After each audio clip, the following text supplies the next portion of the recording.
Bismillah. İyun şoku. Bu bütünlerin həyatı alt-üst olacaq. İyun ayı sakit keçməyəcək. Bəzi bütünlər üçün bu dövr əsil şok dəyişikliklər mərhələsi olacaq. Həyatın istiqaməti birdən-birə dəyişə bilər. Amma unutma, hər sarsıntı yeni başlanğıcın xəbərçisidir. Qoç, iyunda planların alt-üst ola bilər. İş və şəxsi həyatda gözlənilməz qərarlar verməli olacaqsan. Tələsik addımlar peşmanlıq gətirə bilər. Səbirli ol. Bu dəyişiklik səni daha güclü edəcək.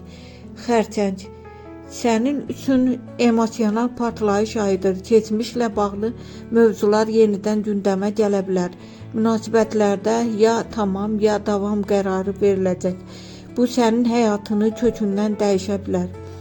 Tərəzi, balansın pozulur. İyunda gözlənilməz hadisələr səni çətin seçim qarşısında qoyacaq. Xüsusilə maliyyə və iş sahəsində ani dəyişikliklər mümkündür. Riskləri düzgün hesabla.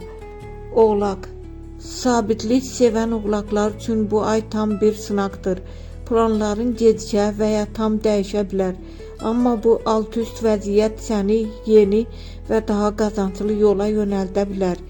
Nəticə, bu bürclər üçün iyun ayı çətin görünsə də əslində böyük transformasiyanın başlanğıcıdır. Həyat alt-üst olur ki, daha yaxşı qurulsun.